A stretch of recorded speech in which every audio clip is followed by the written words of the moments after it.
بسم اللہ الرحمن الرحیم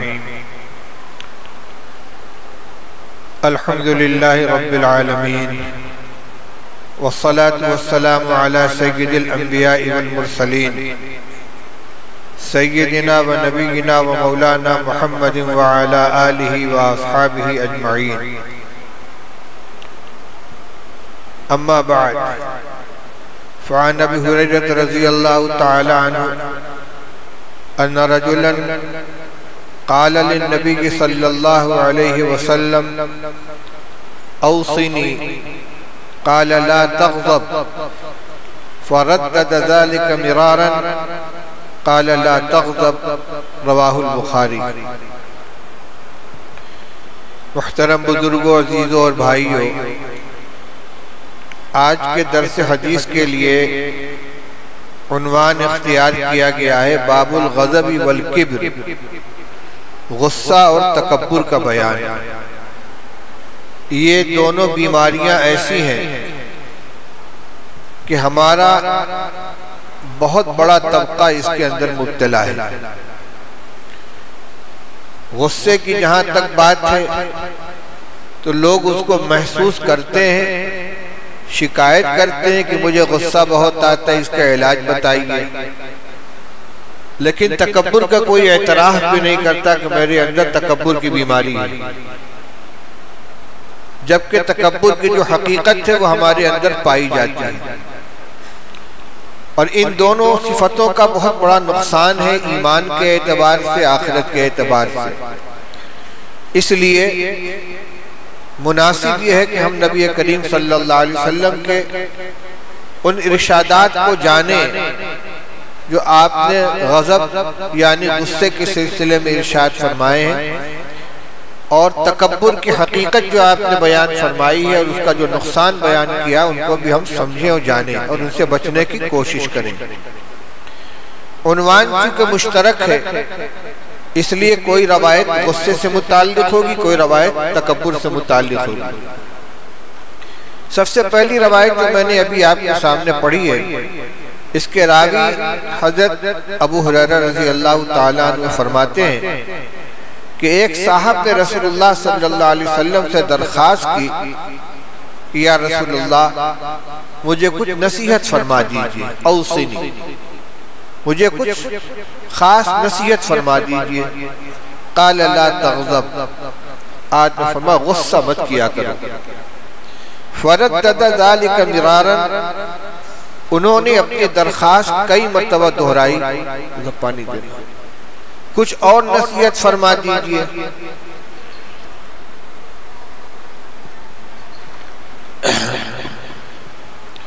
آپ نے ہر مرتبہ یہی فرمایا کہ غصہ مت کیا کرو۔ اس کا مطلب یہ ہوا کہ یہ ایک ایسا نسخہ ہے کہ اگر اس کو پورے طور پر اختیار کر لوگے تو یہ بہت سی بیماریوں کا علاج بھی ہے اور بہت سی نیکیاں کمانے کا ذریعہ بھی ہے۔ دوسری روایت ہے انہی ابو ہریرہ رضی اللہ تعالیٰ عنہ کی قال قال رسول اللہ صلی اللہ علیہ وسلم لیس الشدید بالسرعۃ انما الشدید الذی یملک نفسہ عند الغضب، متفق علیہ۔ ابو ہریرہ رضی اللہ تعالیٰ عنہ فرماتے کہ رسول اللہ صلی اللہ علیہ وسلم نے ارشاد فرمایا کہ پہلوان وہ شخص نہیں ہے کہ جو دوسرے کو پچھاڑ دے، پہلوان تو وہ ہے جو غصے کے وقت اپنے نفس کے اوپر قابو رکھے۔ باہر کے دشمن کو، مخالف کو جسمانی طاقت کے بل بوتے پر پٹخ دینا، اس کے سینے پر سوار ہو جانا، یہ کوئی بہت بڑی کمال کی چیز نہیں ہے، اور حقیقی پہلوانی یہ نہیں ہے۔ حقیقی پہلوانی اور طاقت کا استعمال یہ ہے کہ اندر کے جو دشمن ہے، یہ نفس، جس کی وجہ سے ہم غصے میں مبتلا ہوتے ہیں، اس پر قابو پا لیں۔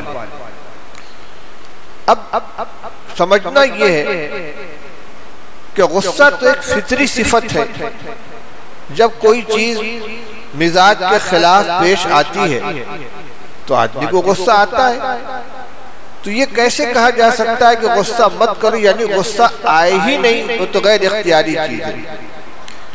اس لیے روایت کا مطلب سمجھنا چاہیے. آپ نے فرمایا کہ پہلوان وہ ہے کہ جو غصہ کے وقت اپنے اوپر قابو پا لے. یعنی غصہ تو آئے گا، اس کے آنے کو نہیں روکا جا سکتا، لیکن اب مومن کا کام یہ ہے کہ غصے میں بے قابو نہ ہو جائے، زبان سے اول فول نہ بکنے لگے، ہاتھ پیر نہ چلنے لگے، کوئی نامناسب عمل نہ کر بیٹھے. ایسے موقع پر اپنے غصے کے اوپر قابو پالے، غصے کے ہاتھوں مجبور نہ ہو جائے. اب اس کا علاج کیا ہے کہ غصے کے وقت میں آدمی اپنے اوپر قابو پالے؟ اس کا ایک تو فوری علاج ہے اور ایک مستقل علاج ہے. فوری علاج کیا ہے؟ رسول اللہ صلی اللہ علیہ وسلم کے دو ارشادات ہیں. عن عطیہ بن عروۃ السعدی قال قال رسول اللہ صلی اللہ علیہ وسلم ان الغضب من الشیطان وان الشیطان خلق من النار وانما يطفئ النار بالماء فاذا غضب احدكم وهو قائم فاذا غضب احدكم فليتوضا رواہ ابو داود. وعن ابی ذر رضی اللہ تعالی عنہ ان رسول اللہ صلی اللہ علیہ وسلم قال اذا غضب احدكم وهو قائم فليجلس فإن ذهب عنه الغضب وإلا فليستجع رواہ احمد والترمذی. یہ دو حدیثیں ہیں. پہلے کے راوی حضرت عطیہ ابن عروہ سعدی رضی اللہ تعالی عنہ فرماتے کہ رسول اللہ صلی اللہ علیہ وسلم نے ارشاد فرمایا کہ غصہ شیطان کے اثر سے آتا ہے اور شیطان آگ سے بنایا گیا ہے اور آگ پانی سے بجھائی جاتی ہے. لہذا جب تم میں سے کسی کو غصہ آئے تو وضو کر لے، پانی کا استعمال کرے، اس آگ کو پانی سے بجھائے.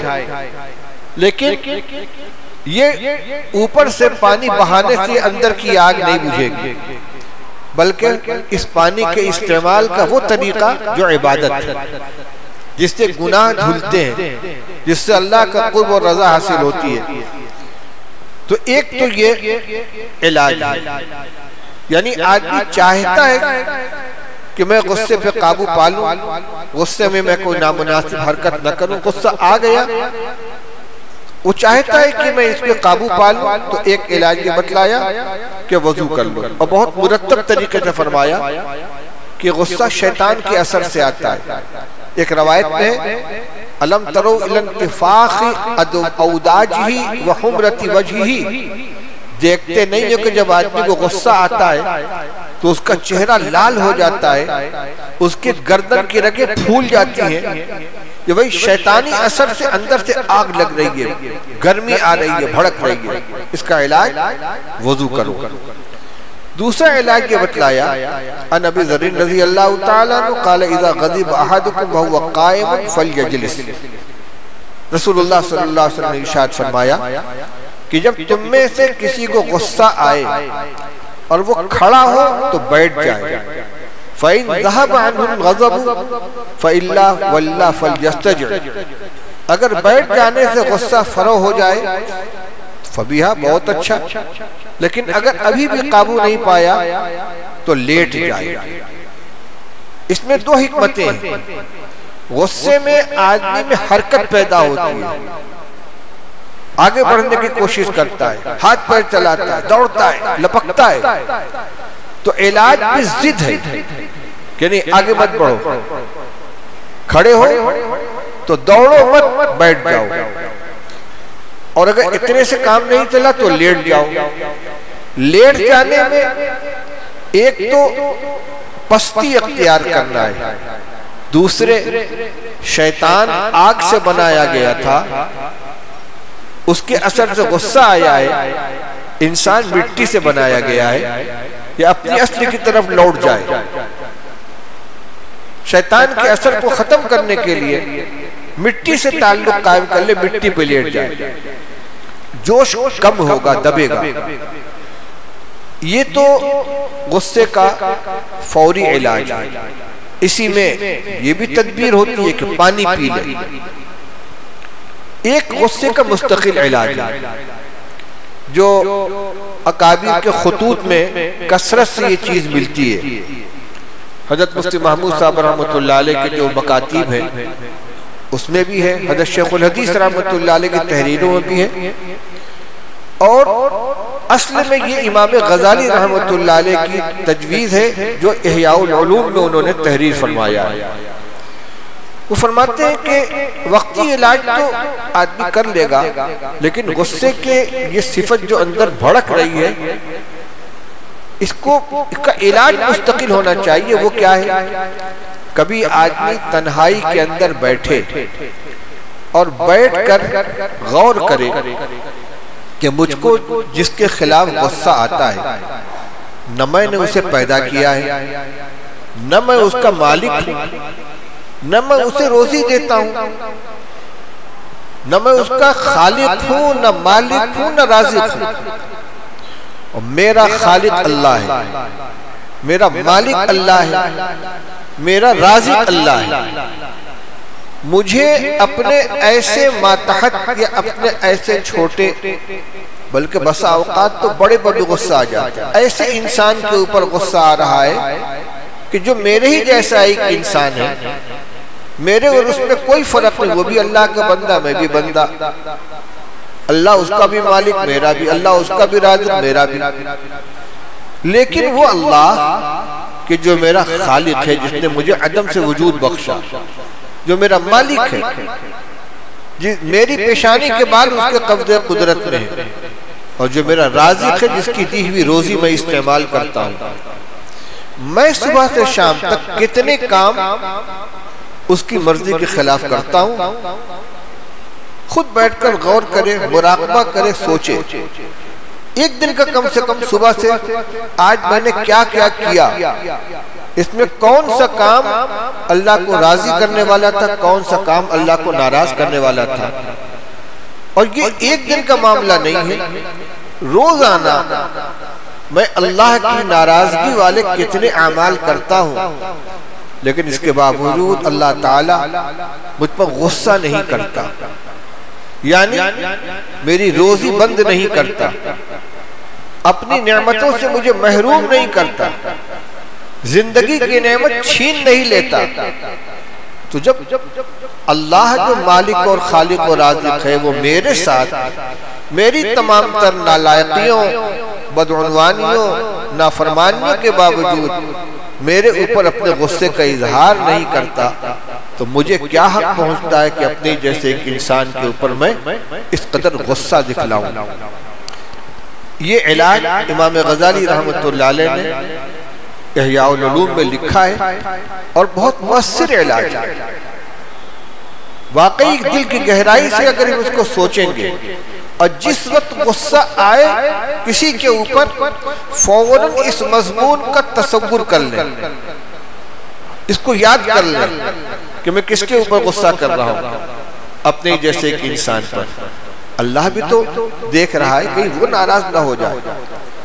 ایک روایت سنائی تھی آپ کو کہ رسول اللہ صلی اللہ علیہ وسلم تشریف لے جا رہے تھے، دیکھا کہ ایک صاحب اپنے غلام کی پٹائی کر رہے ہیں، تو رسول اللہ صلی اللہ علیہ وسلم نے فرمایا لَلَّهُ أَقْدَرُ مِنْكَ عَلَيْهِ، او بندے خدا، جتنا قابو تجھ کو اس غلام کے اوپر ہے، اس سے کہیں زیادہ قابو اللہ کو تیرے اوپر ہے۔ سوچ سمجھ کے کام، اگر اس کو غصہ آ جائے گا تو پھر تیرا کیا ٹھکانہ ہوگا۔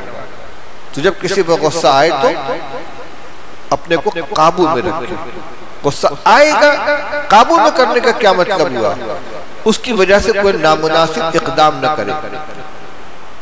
غور کیا جائے تو ہماری بہت سی عملی اور اخلاقی خرابیوں کی بنیاد اور بہت سے فسادات کی بنیاد یہی غصہ ہوتا ہے، جس پر ہم قابو نہیں پا سکتے۔ کسی نے کچھ سخت کہہ دیا، غصہ آ گیا، گالی بک دی، وہ ہم سے 20 نکلا، اس نے گھوسا لگا دیا، اب چل پڑی دونوں کے درمیان، اس وقت قابو نہیں پا سکے، پٹ گئے، اپنا گینگ لے کر آئے، حملہ کر دیا۔ یہ کوئی فرضی چیز نہیں ہے، روز کے واقعات، ہاتھ پیر توڑ دیے، خون خرابہ ہو گیا، قتل تک کی نوبت آ گئی، اس کے بعد دونوں طرف کے لوگ جیل گئے، اب مقدمات شروع ہوئے، جائیدادیں فروخت ہو رہی ہیں۔ تو اقدام کرنے سے پہلے اپنے غصے کو قابو میں کر لیں۔ ہمارے حضرت مفتی محمود صاحب نور اللہ مرقدہ فرماتے تھے کہ رشتہ نکاح کو ختم کرنے کے لیے جو طلاق کے الفاظ استعمال کیے جاتے ہیں، 100% یا کچھ کم اس سے اس کی بنیاد غصہ ہوتی ہے۔ بہت شاید و نادر ایسا ہو کہ میاں بیوی دونوں بیٹھ کر آپس میں مشورہ کر کے باہمی رضامندی سے طلاق دے دیں اور لے لیں۔ ہوتا یہی ہے کہ بیوی کی کسی بد کلامی کی وجہ سے، بد معاملگی کی وجہ سے یا غلط فہمی کی وجہ سے شوہر نامدار کو غصہ آ گیا، انہوں نے کچھ کہا، اس نے کچھ جواب دے دیا، انہوں نے اور زور سے کہا، اس نے اور زور سے جواب دے دیا، بس ان کے بندوق میں 3 گولی تھی، دھائیں دھائیں دھائیں داغ دی، اور اس کے بعد دونوں سر پکڑ کے بیٹھے ہوئے، اب چکر لگا رہے ہیں دارالفتہ کا، مولانا صاحب غصے میں طلاق دے دی تھی، ماشاءاللہ وہ غصے میں طلاق دے دی تھی۔ تو کون ہے جو بڑی خوشی میں انعام کے طور پر طلاق دیتا ہے؟ اس وقت قابو کیوں نہیں پایا آپ کے اوپر؟ کوئی شکل نکال دیجئے، ہمارا گھر ویران ہو جائے گا، چھوٹے چھوٹے بچے ہیں، یہ صرف اس کا نتیجہ ہے کہ غصے میں بے قابو ہو گئے۔ اس وقت انجام نہیں سوچا کہ اس لفظ کی استعمال کرنے کا نتیجہ کیا ہوگا، اور جب تیر ہاتھ سے نکل گیا، مولوی کیا کرے گا؟ عالم کا کام مسئلہ بتانا ہے، مسئلہ بنانا نہیں ہے، اس کا کام تو شریعت کا حکم بتا دینا ہوگا، اب کوئی شکل نہیں، اب کوئی راستہ نہیں، آپ نے جو اقدام کیا اس کے ذمہ دار آپ ہیں۔ تو غصے کے وقت میں آدمی کو غصے کے انجام کو بھی سوچنا چاہیے، کہیں بے قابو ہو کر کوئی ایسی حرکت نہ کر بیٹھے کہ جس کا نتیجہ شرمندگی ہو۔ ایک روایت اسی مشکاۃ شریف میں آگے بڑی عمدہ روایت ہے، لمبی روایت ہے، ایک صحابی کہتے ہیں کہ رسول اللہ صلی اللہ علیہ وسلم نے ایک دن وعظ فرمایا، اور بہت لمبا وعظ فرمایا، درمیان میں نماز کا وقت آیا، نماز پڑھائی، پھر وعظ فرمایا، حفظ من حفظ و نسی من نسیہ، جس کو جتنا یاد رہ گیا یاد رہ گیا، جو بھول گیا بھول گیا۔ اس نے بہت سی باتیں حضور نے فرمائی ہیں، اس میں ایک ٹکڑا نقل کر رہا ہوں۔ رسول اللہ صلی اللہ علیہ وسلم نے ارشاد فرمایا کہ آدمی 4 طرح کے ہوتے ہیں، سریع الغضب، سریع الفیء، بطیء الغضب، بطیء الفیء، سریع الغضب، بطیء الغضب، سریع الفیء، اور سریع الغضب، بطیء الفیء۔ 4 طرح کے لوگ، بہت شور ہو رہا ہے، 4 طرح کے لوگ کون کون ہیں؟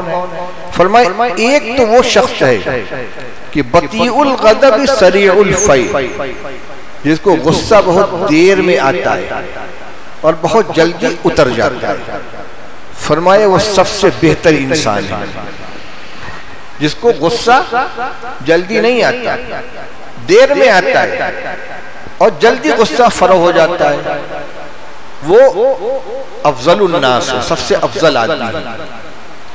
اور دوسرا وہ شخص ہے کہ جو سریع الغضب ہے اور سریع الفیء ہے، غصہ جلدی آ جاتا ہے لیکن جلدی ہی اتر بھی جاتا ہے، دیر تک رہتا نہیں۔ اور ایک وہ شخص ہے کہ بطیء الغضب بطیء الفیء، دیر میں غصہ آتا ہے اور دیر میں اترتا ہے. فرمایا کہ ان کے اندر ایک صفت اچھی ایک خراب ہے. جلدی غصہ آنا یہ اچھی صفت نہیں ہے، لیکن جلدی اتر جانا اچھی صفت ہے. اسی طرح دیر میں غصہ آنا یہ اچھی صفت ہے، لیکن دیر تک غصہ نہ اترے یہ بری صفت ہے. تو تل کا بھی تل کا، اس کا معاملہ برابر سرابر کا ہے. نہ اس کو افضل الناس کہا جائے گا نہ شر الناس کہا جائے گا. لیکن سب سے بدترین انسان وہ ہے کہ جو سریع الغضب بطیء الفیض، بہت جلدی غصہ آ جاتا اور بہت مشکل سے اترتا ہو. اب یہ 4 معیار ہیں. یہ آپ نے نہیں کہا کہ ایک وہ انسان ہے جس کو غصہ آتا ہی نہیں، یہ نہیں فرمایا. لہذا لا تغضب کا یہ معنی نہیں ہوگا کہ غصہ آنے ہی نہ پائے. 4 قسم بیان فرمائی آپ نے. یہ نہیں فرمایا کہ ایک انسان وہ بھی ہے کہ جس کو غصہ آتا ہی نہیں ہے، جس کو کسی چیز تو غصہ نہ آئے، گالی بک دو، اس کے ساتھ بد اخلاقی برتو، کچھ بھی کرو، تو وہ آدمی ہے کہ پتھر ہے، بے حس ہے، کسی چیز تو غصہ نہیں آتا. تو غصہ نہ آنا یہ تو قابو میں نہیں ہے، لیکن آئے تو جلدی سے جلدی اس کو ختم کرنے کی کوشش کرنی چاہیے. ایک تو اس پر قابو پا لے کہ وہ کوئی غلط قدم، اس کی وجہ سے کوئی غلط قدم نہ اٹھائے. دوسرے اس کو بہت دیر تک باقی نہ رکھے. یہ ہوتا ہے ہمارے یہاں، کسی بات تو غصہ آ گیا تو اب منہ پھلائے ہوئے بیٹھے ہوئے، بولتے نہیں، جواب نہیں دیتے. اور یہ اس وقت بہت خطرناک بن جاتا ہے جب فیملی میں، گھر کے اندر رہتے ہوئے بچوں سے کوئی غلطی ہو جائے، بیوی سے کوئی غلطی ہو جائے، اور بڑے میاں منہ پھلا کے بیٹھ گئے. گھر ہے، مل جل کر اس کو چلانا ہے. اس طریقے سے کپا پھلانے گھر نہیں چلے گا. آ گیا غصہ، 2-4 لفظ بول دو، ڈانٹ دو، تنبیہ کر دو، لیکن اس کے بعد نارمل ہو جاؤ. تو سب سے افضل انسان وہ ہے کہ جس کو غصہ دیر میں آتا ہے. معمولی بات تو غصہ بھی نہیں آ جاتا، لیکن جلدی اتر جاتا ہے. پھر یہ دیکھنا چاہیے کہ غصہ کس چیز پر آیا. اپنی ذات کی بے عزتی پر، اپنی ذات کے نقصان پر، اپنے مال کے نقصان پر اگر غصہ آ رہا ہے تو گنجائش تو ہے اس کی، فطرت کا تقاضا ہے، لیکن یہ پسندیدہ نہیں ہے. غصہ اصل آنا چاہیے اللہ کے دین کے لیے. گھر میں بیٹا کہنا نہیں مانتا، کاروبار میں دلچسپی نہیں لیتا، تو بہت غصہ آتا ہے. بہت نالائق ہے، کاہل ہے، کام چور ہے، سست ہے. لیکن بیٹا نماز نہیں پڑھتا تو ابا کو کوئی غصہ نہیں آتا. بیوی کھانے میں کوئی کمی کر دے، گھر کی گرہستی میں کوئی نقصان کر دے تو پارا چڑھ جاتا ہے، بہت غصہ آتا ہے. لیکن نماز نہیں پڑھتی، غصہ نہیں آتا. اب بہت کریں گے تو بہت ہلکے لہجے میں کہنے نماز پڑھا کرو، نماز پڑھا کرو. مان لیا اس نے، ٹھیک ہے. نہیں مانا تو کیا کریں، کہتے ہیں تمہیں مانتی نہیں تو کیا کریں. لیکن یہی عمل اگر گھریلو معاملات کے اندر ہے، ایک مرتبہ کسی چیز سے منع کیا اور اس نے نہیں مانا تو اگلی مرتبہ کچھ غصہ زیادہ ہوگا، کچھ اور بڑھا ہوا ہوگا. بار بار کہتا ہوں، سمجھ میں نہیں آتا. یہاں یہ ہے کہ میں نے نماز کے لیے کہا 1 مرتبہ کا، 2 مرتبہ نہیں، 2 مرتبہ کا نہیں مانتے تو کیا کریں، چھوڑ دو. جہاں غصہ آنا چاہیے وہاں ہمیں نہیں آتا، اور جہاں نہیں آنا چاہیے وہاں غصہ آتا ہے. آج کا یہ عنوان میں نے اسی لیے اختیار کیا ہے کہ یہ عام بیماری ہے، کسی نہ کسی درجے میں ہم سب اس میں مبتلا ہیں. اور ہمارے سامنے آقا نامدار صلی اللہ علیہ وسلم کے ارشادات ہیں، ہمارے ہی لیے ہیں. صحابہ رضی اللہ تعالیٰ عنہ نے اس پر عمل کیا ہے اور کامیاب ہوئے ہیں. ایک واقعہ حضرت علی رضی اللہ تعالیٰ عنہ کا بہت مشہور ہے. ایک غزوے میں ایک دشمن سے مقابلہ ہو رہا تھا، اس پر قابو پا لیا، اس کو پٹخ دیا، اس کے سینے پر سوار ہو گئے اور تلوار اٹھائی اس کا سر قلم کرنے کے لیے۔ اس نے حضرت کے چہرے پر تھوک دیا، بس یہ سینے سے ہٹ گئے اور کھڑے ہو گئے۔ وہ حیرت زدہ، یہ کیا ہوا؟ اور غصے میں آ کے مجھے قتل کرنا چاہیے تھا۔ وہاں تو یہ تھا کہ کرتا مرتا کیا نہ کرتا، بالکل صحیح مثال ہے۔ اس نے دیکھا کہ میں اب تو مارا جاؤں گا، بدلہ تو لے نہیں سکتا، بے عزتی کر تو تھوک دیا۔ لیکن وہ اتر سینے پر سے اٹھ کر کھڑے ہو گئے۔ پوچھا کیا ہوا؟ کہا میری تجھ سے کوئی ذاتی دشمنی نہیں ہے، تو اللہ کے دین کا دشمن ہے، اللہ کے رسول صلی اللہ علیہ وسلم کے مقابلے میں آیا ہے، اس لیے مجھے تیرے خلاف غصہ تھا، میں تجھ کو تیرے سینے پر سوار تھا، لیکن جب تو نے میرے چہرے پر تھوک دیا تو مجھے غصہ آ گیا، تو نے میری توہین کی ہے۔ اس وقت میں اگر قتل کرتا تو یہ ذاتی انتقام ہو جاتا، اس لیے میں نے چھوڑ دیا۔ یہ ہے صحابہ کرام رضی اللہ تعالیٰ عنہ۔ میں یہی سمجھا رہا ہوں کہ اپنے ذاتی انتقام کے لیے، اپنی ذاتی بے عزتی کے لیے تو ہمیں غصہ آتا ہے، حکم عدولی پہ غصہ آتا ہے، لیکن جہاں غصہ آنا چاہیے، ناراضگی کا اظہار کرنا چاہیے، وہاں ہم نہیں کرتے۔ جتنی باتیں آپ کے سامنے پیش کی گئی ہیں، کوشش کریں کہ اللہ تعالیٰ اس پر عمل کرنے کے ہمیں توفیق عطا فرمائے۔ عن ابن عمر رضی اللہ تعالیٰ عنہ قال قال رسول اللہ صلی اللہ علیہ وسلم ما تجرع عبد افضل عند اللہ عز وجل من جرعت غیظ یقدمها ابتغاء وجہ اللہ تعالی، رواہ احمد۔ عبداللہ ابن عمر رضی اللہ تعالیٰ عنہما فرماتے ہیں کہ رسول اللہ صلی اللہ علیہ وسلم نے ارشاد فرمایا کہ کسی بندے نے کوئی ایسا گھونٹ نہیں گھونٹا جو اللہ تعالیٰ کے نزدیک اس غصے کے گھونٹنے سے افضل ہو جو اللہ کی رضا کے لیے وہ گھونٹ جاتا ہے۔ اللہ کی رضا کے لیے غصے کو پی جانا، ضبط کر کے اندر اتار لینا، باہر اس کا اظہار نہ کرنا، یہ وہ گھونٹ ہے جو اللہ کو سب سے زیادہ پسند ہے۔ اور اللہ تعالیٰ نے قرآن پاک میں اس کی تعریف کی ہے، وَالْكَاظِمِينَ الْغَيْظَ وَالْعَافِينَ عَنِ النَّاسِ وَاللَّهُ يُحِبُّ الْمُحْسِنِينَ۔ اللہ کے نیک بندوں کی جو صفات بیان کی گئی ہیں، اس میں فرمایا یہ غصے کو پی جانے والے ہیں اور لوگوں کو معاف کر دینے والے ہیں اور اس کے بعد مزید احسان کرنے والے ہیں۔ ایک شخص نے جرم کیا ہے، گناہ کیا ہے، سزا کا مستحق ہے، لیکن اس پر جو غصہ آیا، اللہ کو راضی کرنے کے لیے، اللہ راضی ہو جائے، غصہ پی گیا، اور صرف زبان سے نہیں کہہ دیا کہ معاف کیا، دل سے بھی معاف کر دیا، والعافین عن الناس، معاف کر دیا، اور پھر مزید احسان کیا۔ یہ بھی کوئی صرف نظریہ نہیں، عمل کی چیز ہے۔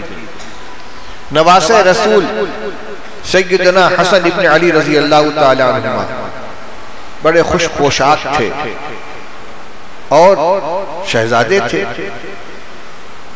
حضور کے زمانے میں تو یہ بچپن میں بچے تھے، نابالغ 4-5 سال کی عمر تھی، لیکن بعد میں ان کا ایک مقام ہوا ہے۔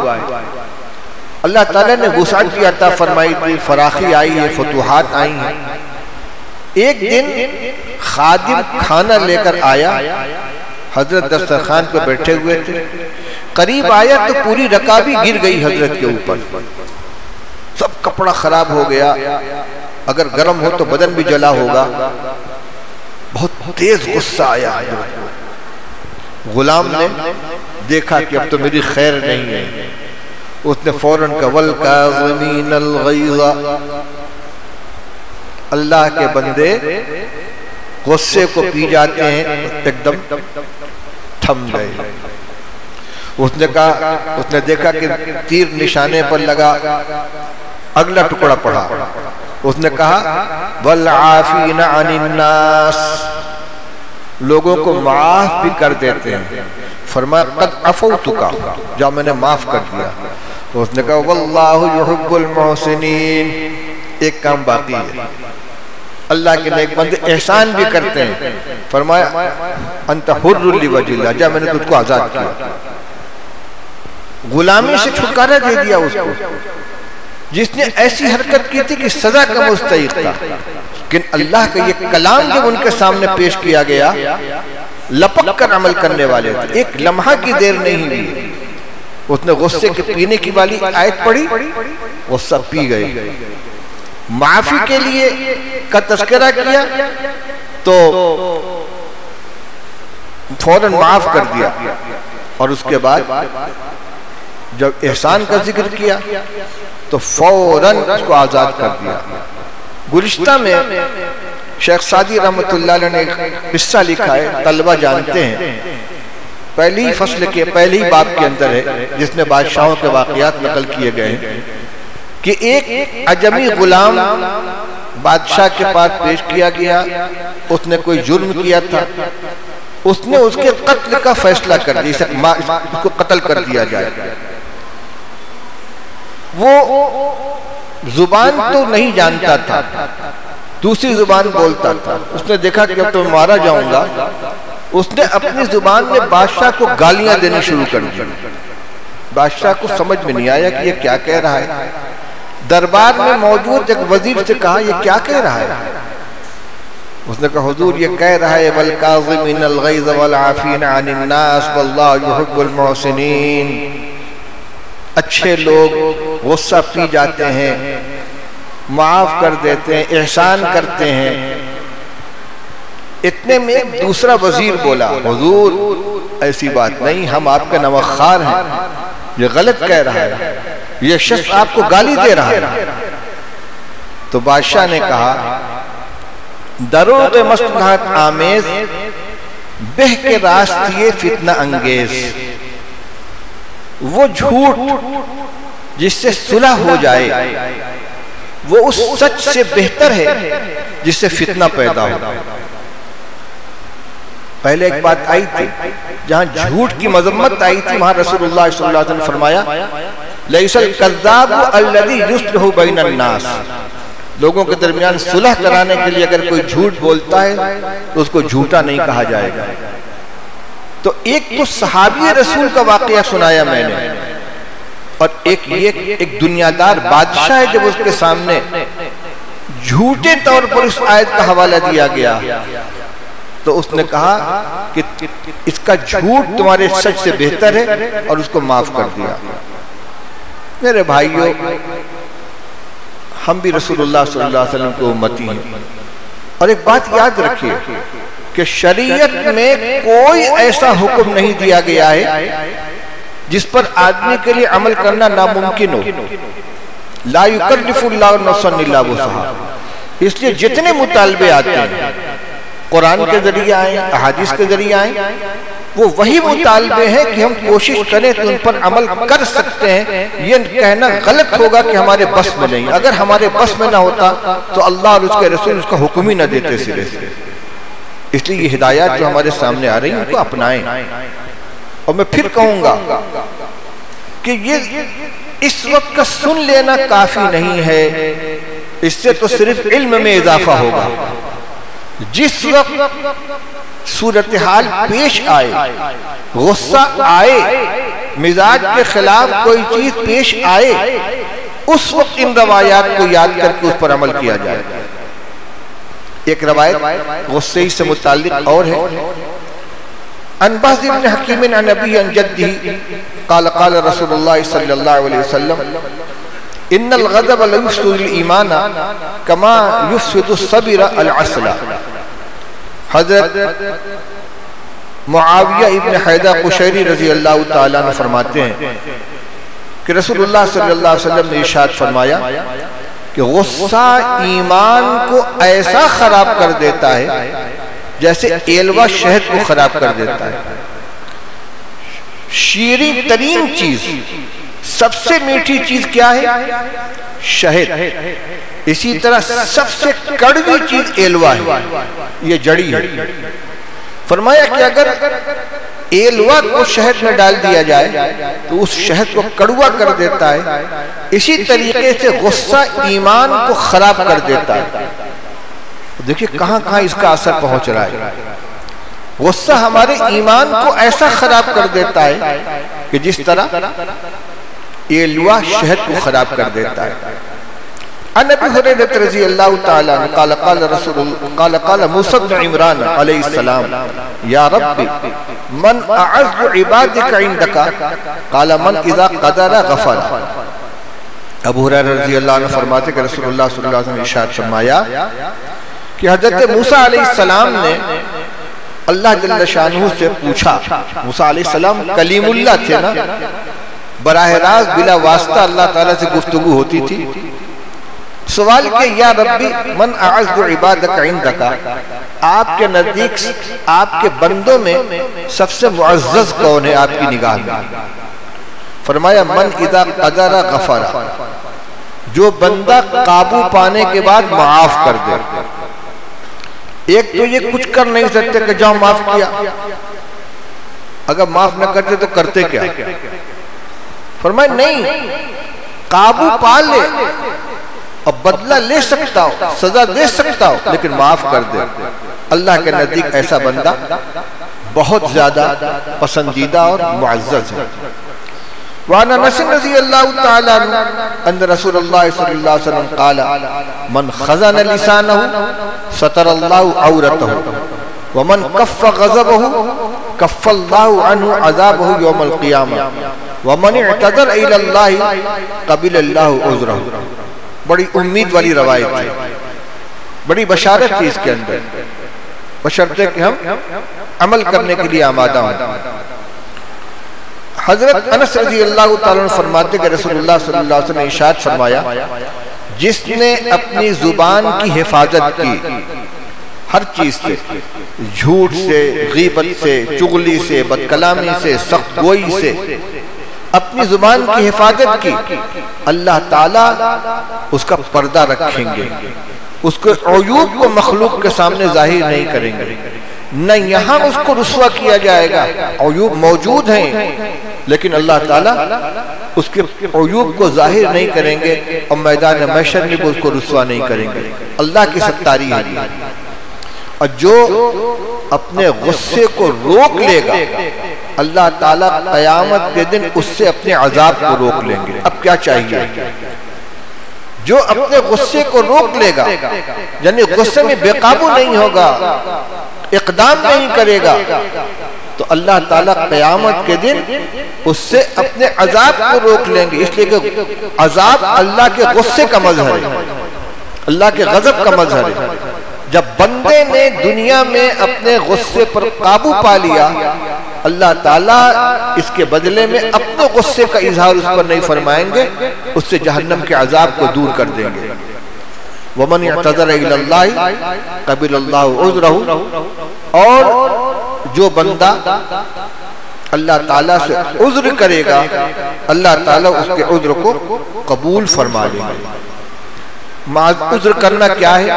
توبہ و استغفار، اپنی غلطی کا اعتراف۔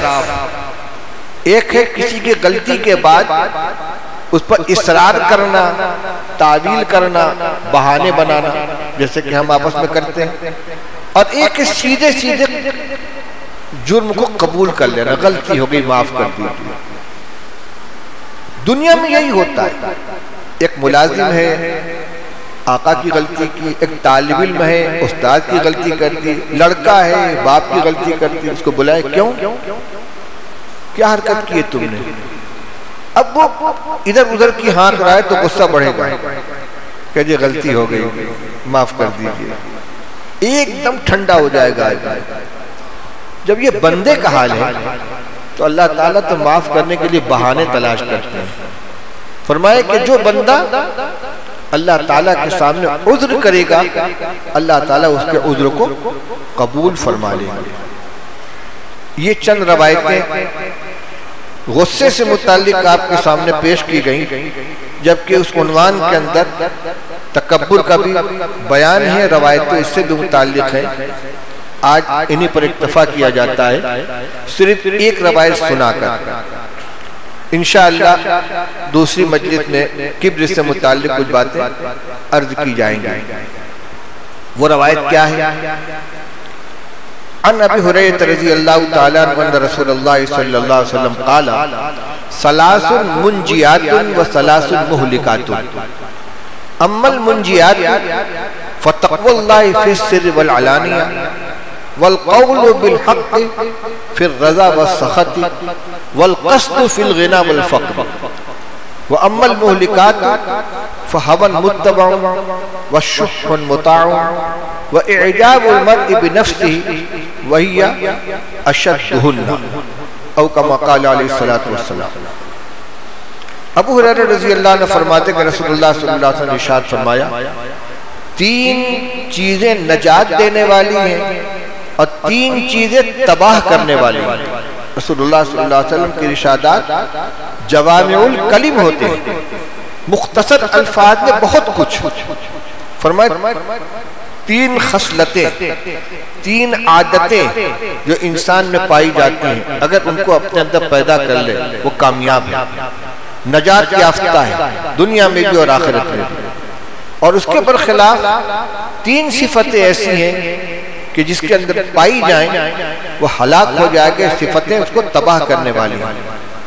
پھر فرمایا کہ وہ تین صفتیں جو نجات دینے والی ہیں وہ کیا کیا ہیں؟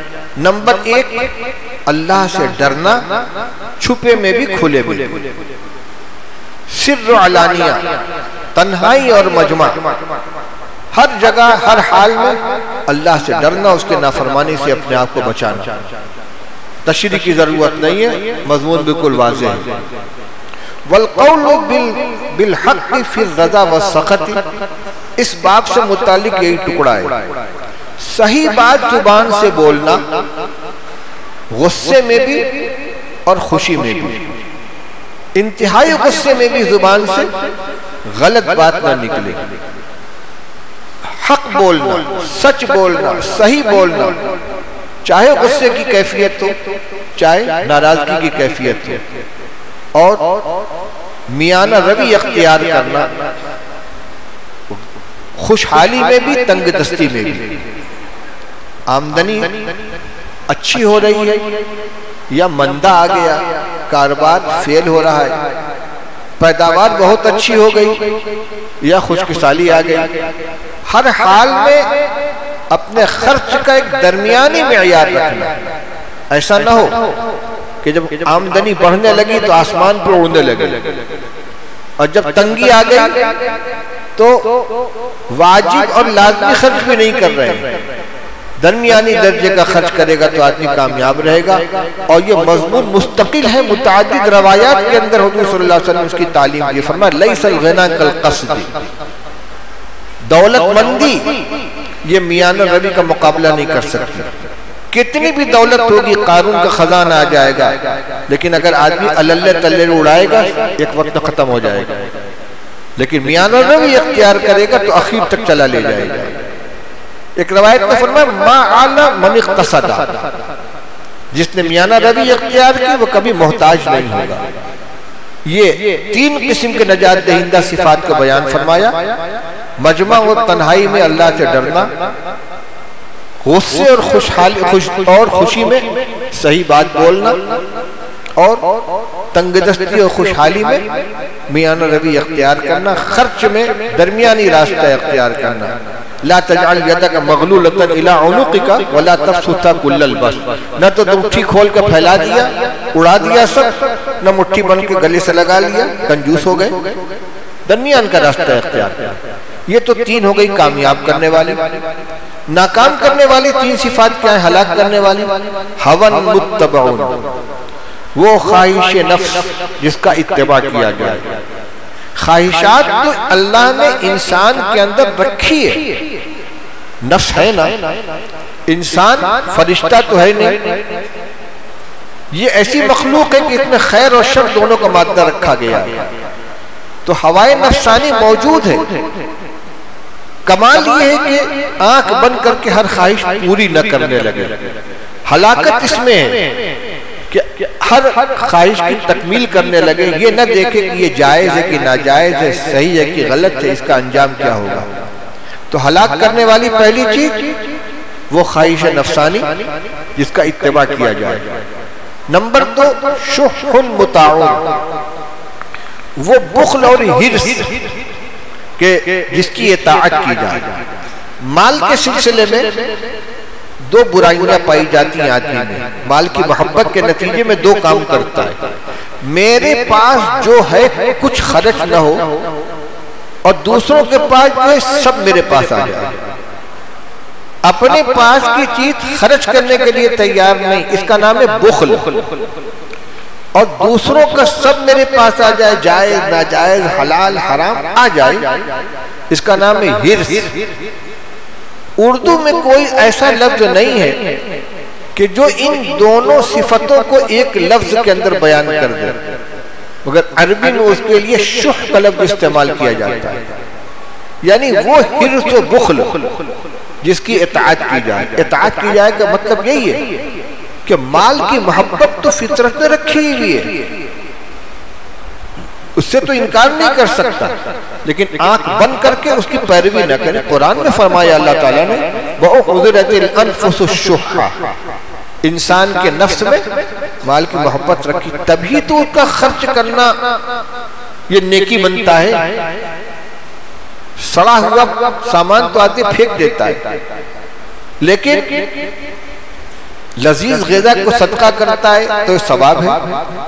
مال کی محبت نہ ہوتی تو اس کو خرچ کرنا ثواب نہ بنتا، تو مال کی محبت تو ہے۔ ہلاکت کرنے والا یہ اس وقت ہوگا جبکہ اس کے پیچھے چلنے لگے آدمی اور یہ نہ دیکھے کہ کون سی محبت قابل قبول مال کی، کون سی قابل قبول نہیں ہے۔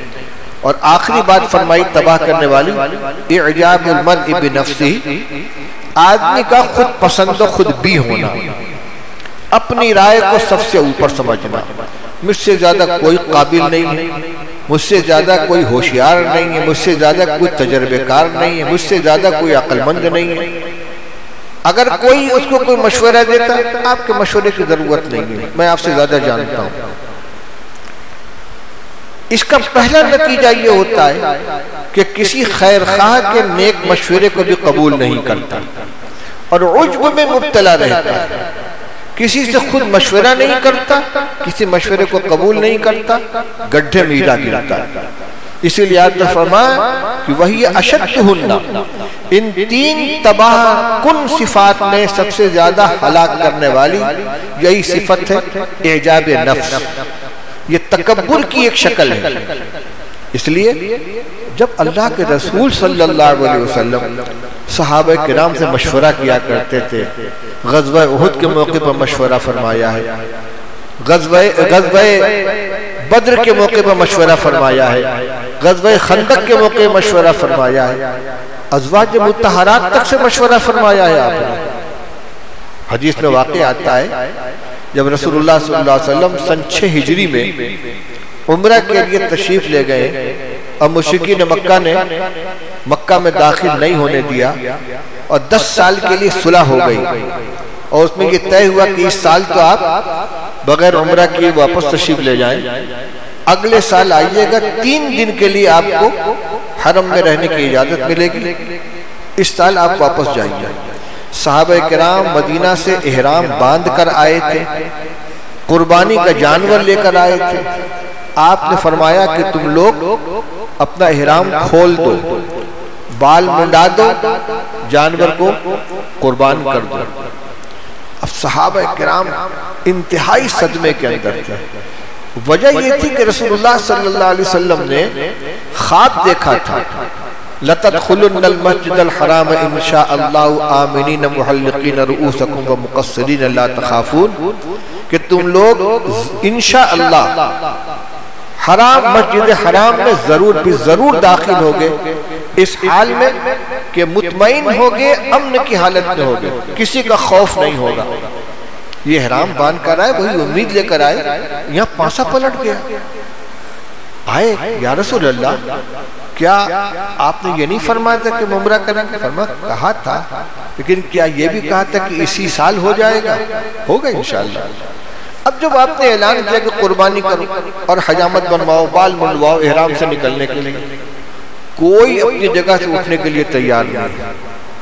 رسول اللہ صلی اللہ علیہ وسلم خیمے میں تشریف لائے۔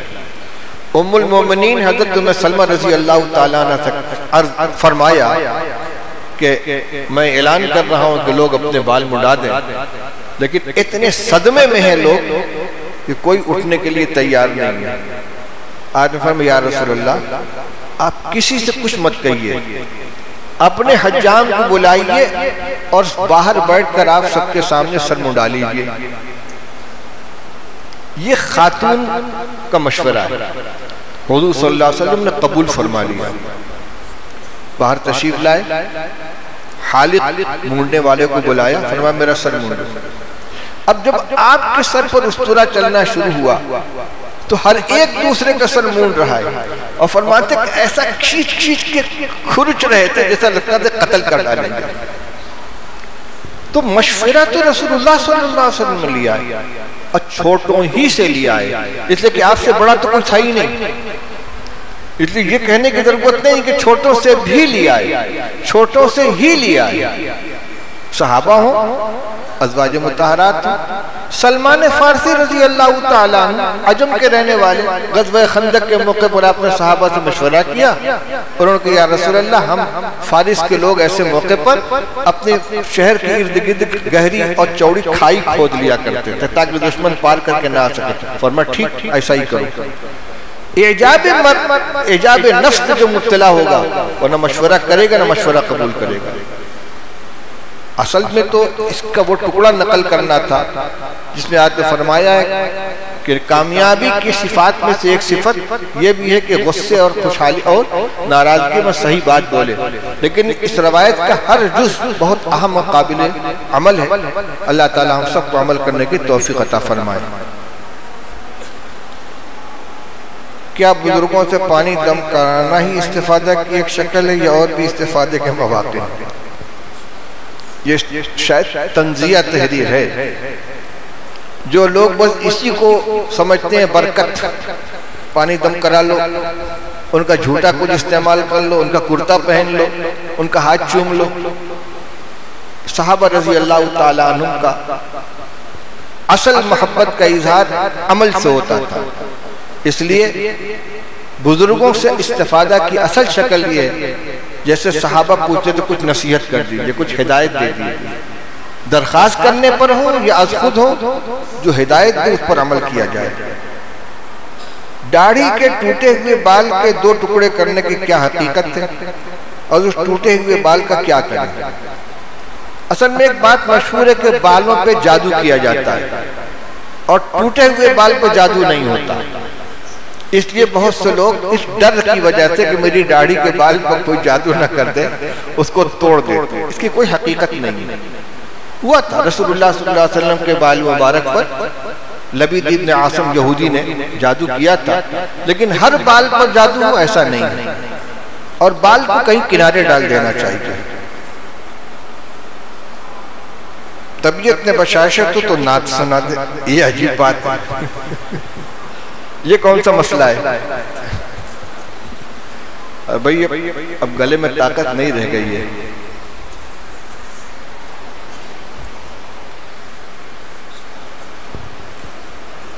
یہ کیا ہے؟ نکاح ہے، تو آئیے پہلے نکاح ہی ہو جائے پھر دیکھا جائے گا۔ ظفر احمد ابن حاجی بشیر احمد کہاں ہے؟ ارے نوشا کو قریب رہنا چاہیے نا، اور دوسرا ایک نکاح اور بھی ہے، ایک نکاح اور تھا، وہ آئے ہیں کہ نہیں آئے ہیں؟ ارے بھئی ادھر کنارے سے آ جاؤ، ایک دم کنارے سے گھوم کے۔ ہماری آصف ہے کہاں ہے؟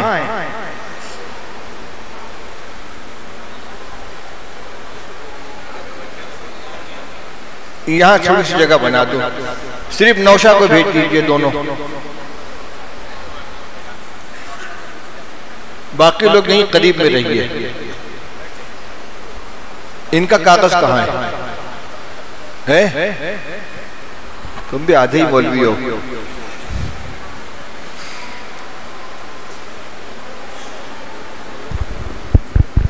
آپ کا نام کیا ہے؟ نام کیا ہے؟ ظفر احمد ابن حاجی بشیر احمد. اور نذیر احمد صاحب بھی آئے ہیں جن کی بچی کا نکاح ہے. آپ ہیں، ٹھیک ہے. آپ کی طرف سے اجازت ہے؟ مہر 101 گرام چاندی رکھی گئی ہے. اچھا، ذرا وہ کاغذ بھی آ جائے تو پھر اکٹھا کام کرتے ہیں. لاؤ بھائی لاؤ. آپ کا نام کیا ہے؟ وقار آفریدی. آفریدی، اچھا، رجسٹر ہے. پرچی ہٹا لو.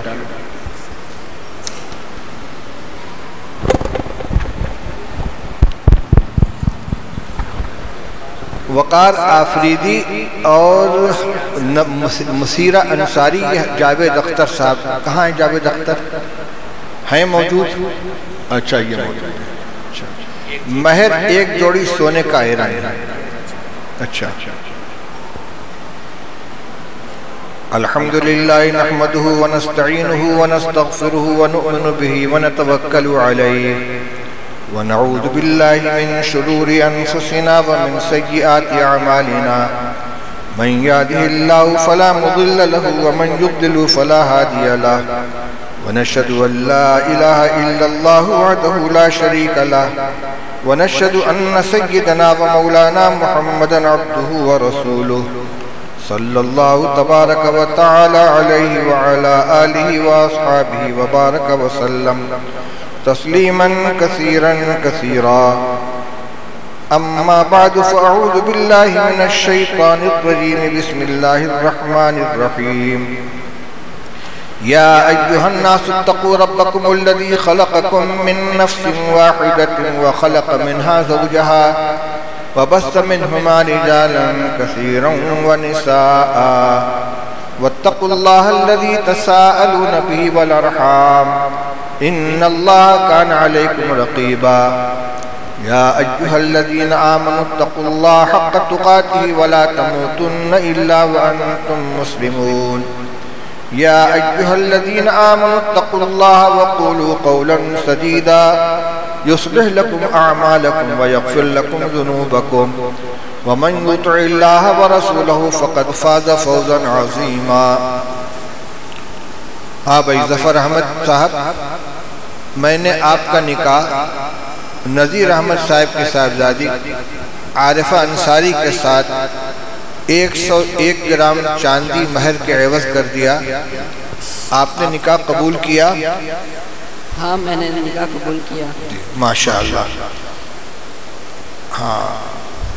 وقار آفریدی، میں نے آپ کا نکاح جاوید اختر صاحب کے صاحبزادی مسیرہ انصاری کے ساتھ 1 جوڑی سونے کا ایرن مہر کے طور پر جو ادا کیا جا چکا ہے کر دیا. آپ نے نکاح قبول کیا؟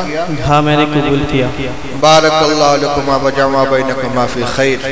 اللہ تعالی اس نکاح میں خیر و برکت عطا فرمائے، جانبین الفت و محبت پیدا فرمائے، ایک دوسرے کے حقوق کو ادا کرنے کی توفیق عطا فرمائے، دونوں کے لیے پاک دامنی کا اور عفت و عصمت کا اور نیک و صالح اولاد کا پیدا ہونے کا ذریعہ بنائیں.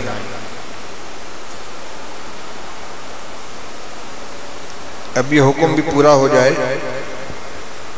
ایک دعائیہ نظم ہے، اس کے کچھ اشعار میں آپ کے سامنے پڑھ رہا ہوں. ویسے نہ سینے میں طاقت بچی ہے نہ گلے میں. یہ نظم ہے مشہور بزرگ سید عبدالرف صوفی صاحب رحمۃ اللہ علیہ کی، اور اس کا عنوان ہے نور کے تڑکے میں، یعنی صبح صادق کے پہلے تہجد کے وقت. نظم ہے: میں نور کے تڑکے میں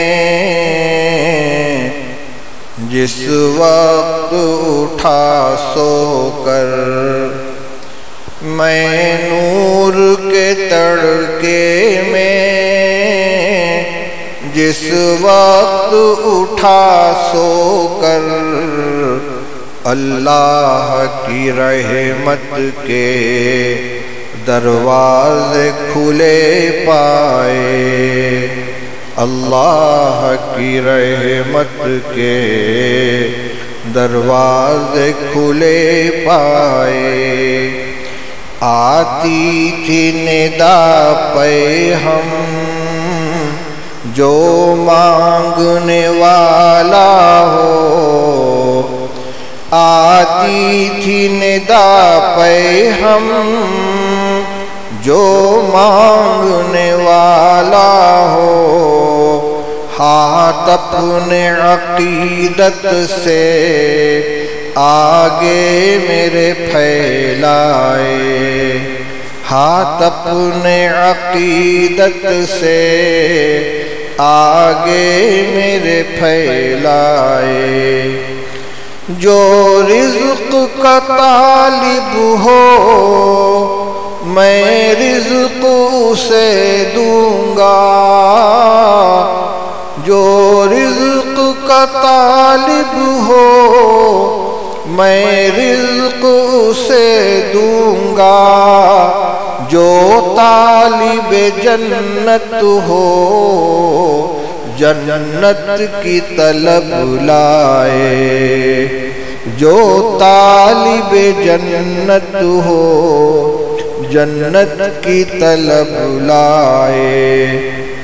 جس کو گناہوں سے بخشش کی تمنا ہو، جس کو گناہوں سے بخشش کی تمنا ہو، وہ اپنے گناہوں کی کثرت سے نہ گھبرائے، وہ اپنے گناہوں کی کثرت سے نہ گھبرائے۔ وہ مائل توبہ ہو میں مائل بخشش ہوں، وہ مائل توبہ ہو میں مائل بخشش ہوں، میں رحم سے بخشوں گا وہ شرم سے پچھتائے، میں رحم سے بخشوں گا وہ شرم سے پچھتائے۔ وہ کشت طلب بوئے میں بارش رحمت ہوں، وہ کشت طلب بوئے میں بارش رحمت ہوں، میں دیکھ نہیں سکتا کھیتی کوئی مرجھائے۔ یہ اللہ کی طرف سے اعلان ہو رہا ہے۔ حدیث میں آتا ہے کہ آخر شب میں آسمان سے آواز لگائی جاتی ہے، الا من مستغفر فاغفر له، ہے کوئی جو مغفرت کا طلبگار ہو میں اس کے مغفرت کر دوں، الا من مسترزق فارزقه، ہے کوئی جو رزق کا طلبگار ہو میں اسے روزی عطا کروں، الا من مبتلا فاعافيه، ہے کوئی بندہ جو مجھ سے جو مبتلا ہے مصیبت تو مجھ سے عافیت مانگے میں عافیت دوں، الا قضا الا قضا، بندے کی ایک ایک ضرورت کا نام لے لے کر اللہ کی طرف سے اعلان کیا جاتا ہے۔ اب تک کے جو اشعار آئے ہیں اس میں اسی مضمون کو بیان کیا گیا ہے کہ اللہ کی طرف سے آواز آ رہی ہے کہ کوئی بخشش کا طلبگار آئے، روزی کا طلبگار آئے، عافیت کا طلبگار آئے۔ اب اس کے اوپر تأثر کیا ہونا چاہیے ایک نیک بندے کا، اس کو اگلے اشعار میں سنیے۔ یہ سن کے ہوئے جاری آنکھوں سے میری آنسو، یہ سن کے ہوئے جاری آنکھوں سے میری آنسو، قسمت ہے محبت میں رونا جسے آ جائے، قسمت ہے محبت میں رونا جسے آ جائے۔ اب دعا مانگ رہے ہیں، اے ابر کرم میری سوکھی ہوئی کھیتی ہے، اے ابر کرم میری سوکھی ہوئی کھیتی ہے، گلزار تمنا پر رحمت کی گھٹا چھائے، گلزار تمنا پر رحمت کی گھٹا چھائے، آقائے گدا پرور سائل ہوں تیرے در پر، آقائے گدا پرور سائل ہوں تیرے در پر، میں اور تو کیا مانگوں تو ہی مجھے مل جائے، میں اور تو کیا مانگوں تو ہی مجھے مل جائے، صوفی ہے تیرا بندہ غفلت سے ہے شرمندہ، صوفی ہے تیرا بندہ غفلت سے ہے شرمندہ، حاضر ہے تیرے در پر سر شرم سے نہ اڑائے، حاضر ہے تیرے در پر سر شرم سے نہ اڑائے۔ اللہ تعالیٰ قبول فرمائے۔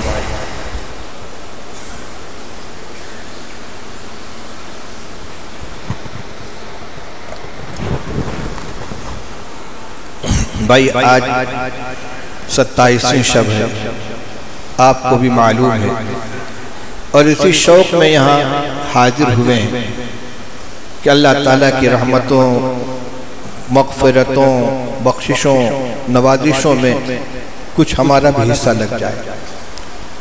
شب قدر کے سلسلے میں سب سے پہلے دن کے درس میں روایتیں سنائی گئی تھی۔ ایک تو یہ ہدایت ہے کہ آخری عشرے کی تمام طاق راتوں میں تلاش کرو، پھر جن روایتوں کا خاص طور سے، جن راتوں کا خاص طور سے روایتوں میں تذکرہ ہے، اس میں 21ویں شب اور 23ویں شب اور 27ویں شب کا خاص طور سے ذکر ہے۔ یہاں تک کہ ایک صحابی حضرت کعب بن مالک رضی اللہ تعالیٰ عنہ تو قسم کھا کر کہتے تھے کہ وہ 27ویں شب ہے۔ انہوں نے جو علامات کا مشاہدہ کیا تو اس کی روشنی میں فرماتے تھے۔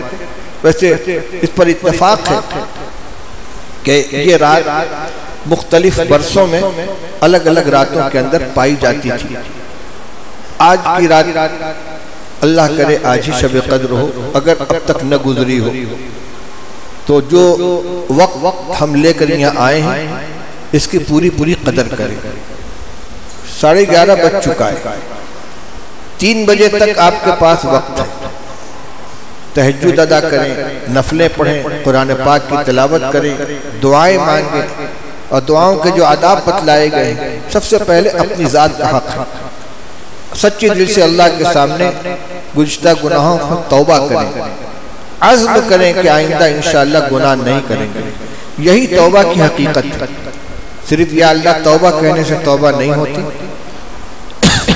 گناہوں پر ندامت ہو، اللہ سے معافی مانگی جائے اور آئندہ گناہ نہ کرنے کا عزم کیا جائے اور اللہ سے عہد کیا جائے۔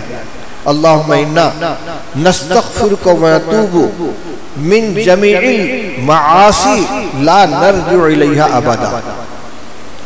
اللہم انا نستغفرک ونتوب الیک من جمیع الذنوب والخطایا لا نرجع الیہا ابدا۔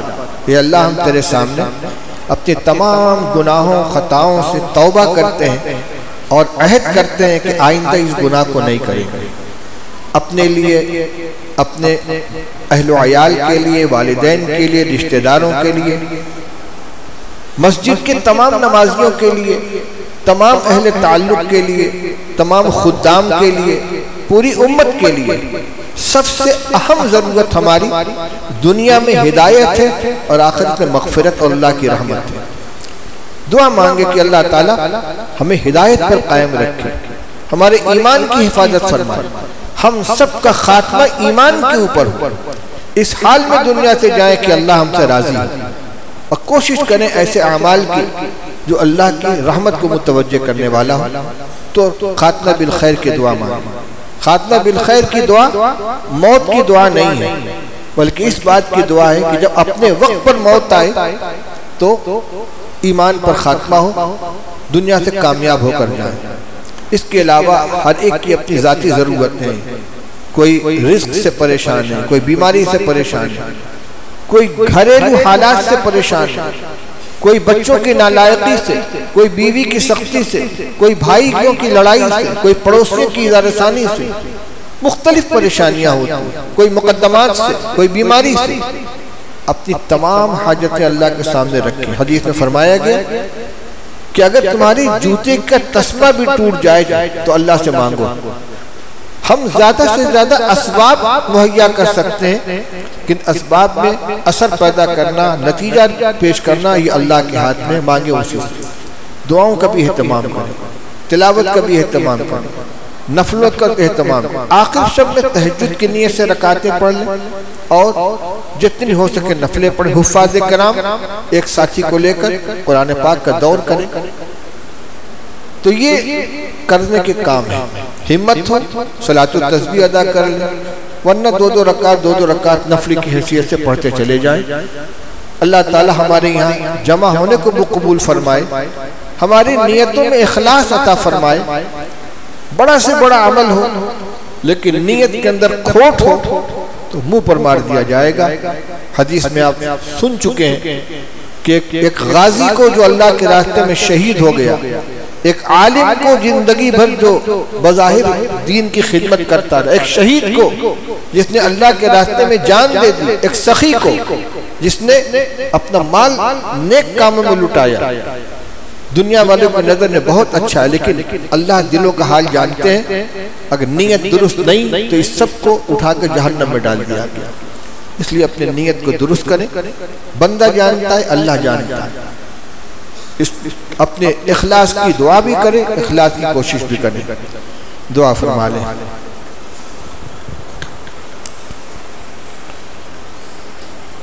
الحمدللہ الذی ہدانا لہذا وما كنا لنہتدی لولا ان ہدانا اللہ۔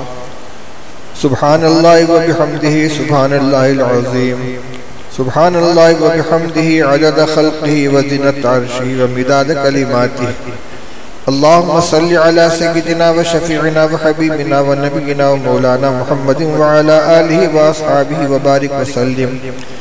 اللہم صلی علی سیدنا مولانا محمد وعلی آل سیدنا مولانا محمد کما صلیت علی سیدنا ابراہیم وعلی آل سیدنا ابراہیم انکا حمید مجید۔ اللہم بارک علی سیدنا مولانا محمد وعلی آل سیدنا مولانا محمد کما بارکت علی سیدنا ابراہیم وعلی آل سیدنا ابراہیم انکا حمید مجید۔ ربنا آتنا فی الدنیا حسنة وفی الآخرة حسنة وقنا عذاب النار۔ ربنا اغفر لنا ولإخواننا الذين سبقونا بالإيمان ولا تجعل في قلوبنا غلا للذين آمنوا ربنا إنك رؤوف رحيم۔ واعف عنا واغفر لنا وارحمنا أنت مولانا فانصرنا على القوم الكافرين۔ لا إله إلا أنت سبحانك إني كنت من الظالمين۔ ربنا ظلمنا أنفسنا وإن لم تغفر لنا وترحمنا لنكونن من الخاسرين۔ ربنا اغفر لنا ولوالدينا ولأزواجنا ولأولادنا ولإخواننا ولأخواتنا ولأصدقائنا ولأساتذتنا ولمشايخنا ولصغيرنا ولكبيرنا ولأحيانا ولموتانا ولجميع المسلمين والمسلمات والمؤمنين والمؤمنات الأحياء منهم والأموات إنك سميع قريب مجيب الدعوات۔ اللهم لا سهل إلا ما جعلته سهلا وأنت تجعل الحزن سهلا إذا شئت. لا إله إلا الله الحليم الكريم. سبحان الله رب العرش العظيم والحمد لله رب العالمين. نسألك موجبات رحمتك نسألك موجبات رحمتك نسألك موجبات رحمتك وعزائم مغفرتك والسلامة من كل إثم والعصمة من كل ذنب. اللهم لا تدع لنا ذنبا إلا غفرته. اللهم لا تدع لنا ذنبا إلا غفرته. اللهم لا تدع لنا ذنبا إلا غفرته ولا هما إلا فرجته ولا ظلما إلا كشفته ولا مريضا إلا شفيته ولا حاجة هي لك رضا إلا قضيتها يا أرحم الراحمين. اللهم إنا نسألك من خير ما سألك منه نبيك محمد صلى الله عليه وسلم ونعوذ بك من شر ما استعاذك منه نبيك محمد صلى الله عليه وسلم. أنت المستعان ولا حول عليك البلاغ ولا حول ولا قوة إلا بالله العلي العظيم. اللهم طهر قلوبنا من النفاق وأعمالنا من الرياء اللهم طهر قلوبنا من النفاق وأعمالنا من الرياء وألسنتنا من الكذب وأعيننا من الخيانة فإنك تعلم خائنة الأعين وما تخفي الصدور. اللهم حبب إلينا الإيمان وزينه في قلوبنا وكره إلينا الكفر والفسوق والعصيان واجعلنا من الراشدين. اللهم قنعنا بما رزقتنا وبارك لنا فيه واخلفنا في كل غائبة بخير. اللهم اكفنا بحلالك عن حرامك وأغننا بفضلك عن من سواك.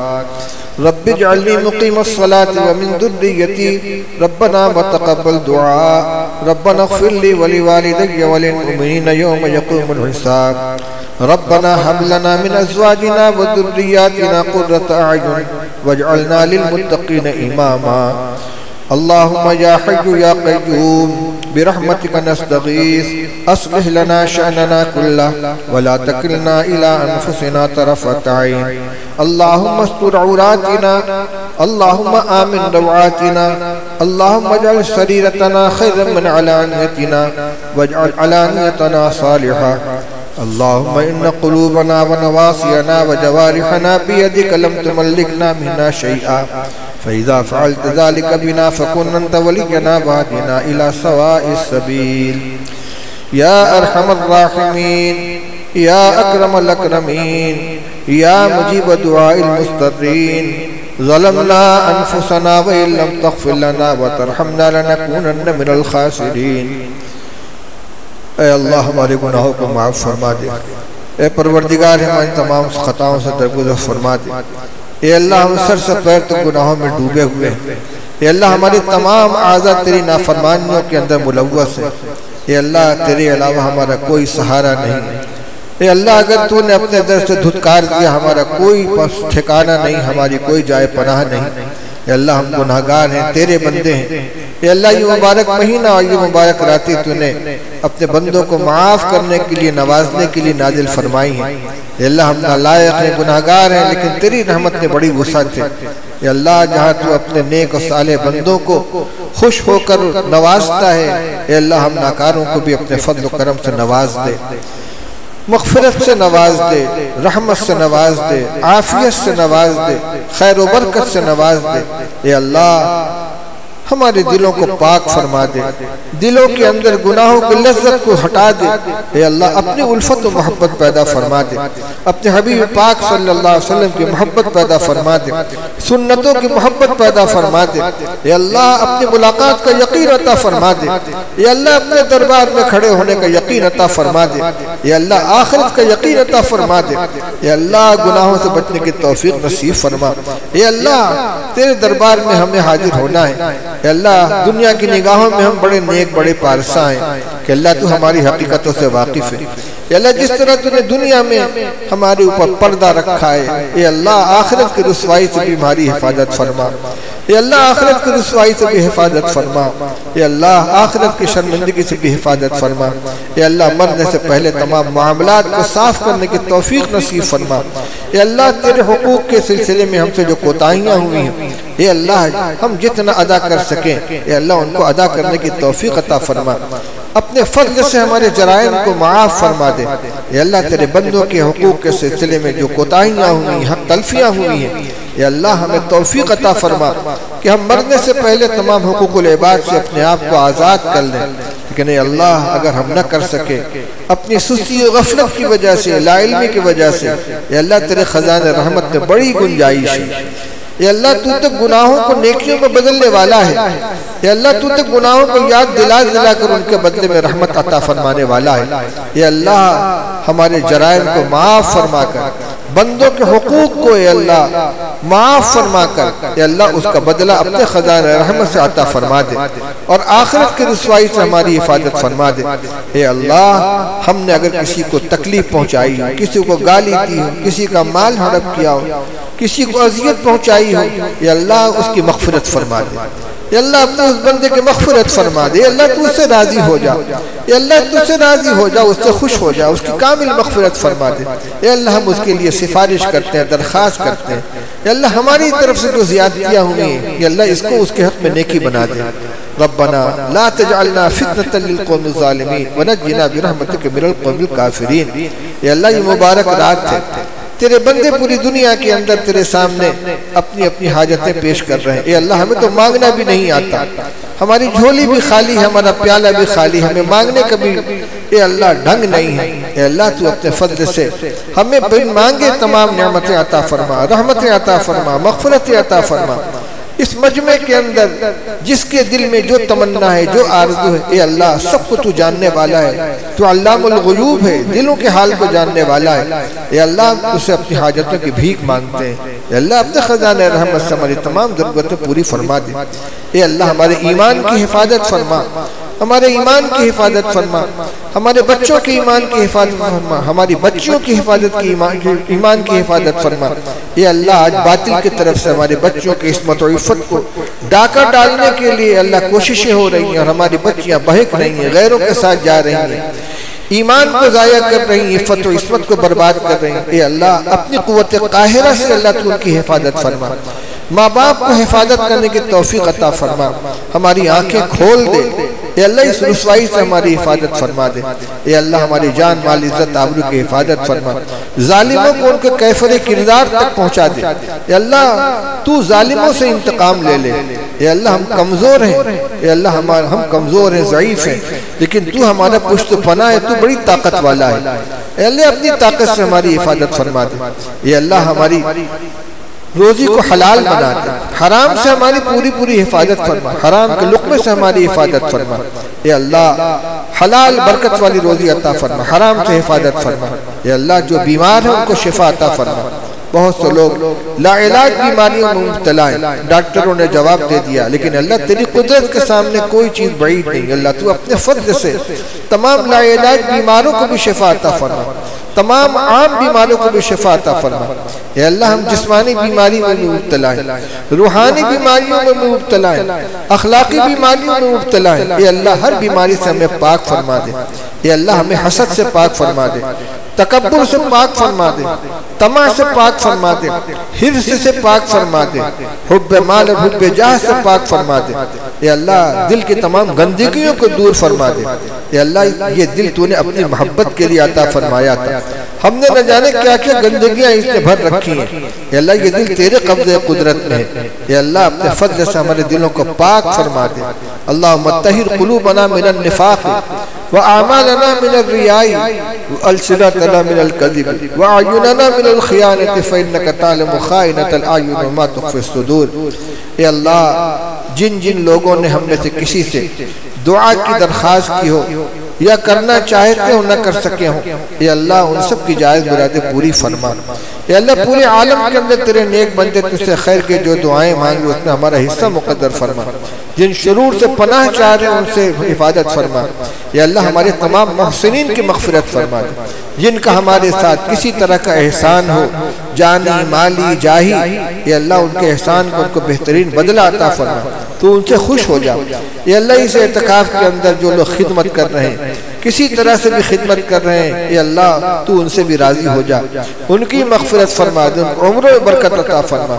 اے اللہ ہر ایک کی اولاد کو صالح بنا دے، جو بے اولاد ہیں ان کو نیک صالح اولاد نصیب فرما، جو نرینہ اولاد کے خواہش مند اللہ انہیں لڑکے عطا فرما، جو بچیوں کے خواہش مند اللہ انہیں بچیاں عطا فرما، جو بے اولاد ان کو اولاد عطا فرما، جو بے نکاح بچے اور بچیاں ہمارے گھروں میں اللہ ان کو مناسب رشتہ عطا فرما، والدین کو ذمہ داری سے سبکدوش ہونے کی توفیق عطا فرما، ہمیں سنت و شریعت کے مطابق عقد نکاح کی توفیق نصیب فرما، جو نکاح ہوا اس میں بھی اللہ خیر و برکت عطا فرما۔ اے اللہ آج کی رات میں اور آنے والی راتوں میں ہم تجھ سے جو جو خیر کی دعائیں مانگے اللہ سب قبول فرما لے، اب تک جو دعائیں مانگی ان کو بھی قبول فرما لے۔ اے اللہ جو تلاوت کی گئے انہیں بھی قبول فرما لے، جو تراویح پڑھی گئے انہیں بھی قبول فرما لے، جو روزے رکھے گئے انہیں بھی قبول فرما لے، جو ذکر کیا گیا انہیں بھی قبول فرما لے، جتنی دعائیں کی گئے ان کو قبول فرما لے۔ اے اللہ ہمارے والدین کا جو حق ہمارے اوپر ہے ہم اس کو ادا نہیں کر سکتے، اے اللہ اگر آخرت میں اس کا مواخذہ ہو گیا تو ہم پکڑ میں آ جائیں گے۔ اے اللہ ہمارے والدین کے احسانات کا بدلہ تو اپنے خزانے غیب سے ان کو عطا فرما کر ان سے ہم سے راضی فرما دے، ان کے احسان کو انہیں بھرپور بدلہ عطا فرما۔ جن کے والدین دنیا سے جا چکے اللہ ان کو کروڑ کروڑ جنت نصیب فرما، اور جن کے والدین جو ان میں سے کوئی ایک زندہ ان کی خدمت کر کے ان کو راضی کرنے کی توفیق عطا فرما۔ ہم سب کی مغفرت فرما دے، ہماری تمام جائز مرادیں پوری فرما دے، ہمارے جمع ہونے کو بھی قبول فرما، ہمارے متفرق ہونے کو بھی قبول فرما۔ یا اللہ مسجد کے اندر جمع ہے، مسجد کے آداب کی رعایت کرنے کی توفیق عطا فرما، بے ادبی اور مسجد کے ساتھ بے حرمتی سے ہماری حفاظت فرما، ہماری عمروں میں اتنی برکت عطا فرما کہ آئندہ بھی ہمیں بار بار ماہ مبارک ملے اور شب قدر کی عبادت مقبول عبادت کا ہمیں حصہ نصیب فرما۔ ہماری تمام دعاؤں کو اپنے فضل و کرم سے حضرت نبی کریم صلی اللہ علیہ وسلم کے صدقے طفیل میں قبول فرما۔ ربنا آتنا فی الدنیا حسنۃ وفی الآخرۃ حسنۃ وقنا عذاب النار۔ صلی اللہ تعالی علی خیر خلقہ سیدنا مولانا محمد وآلہ وصحبہ اجمعین برحمتک یا ارحم الراحمین۔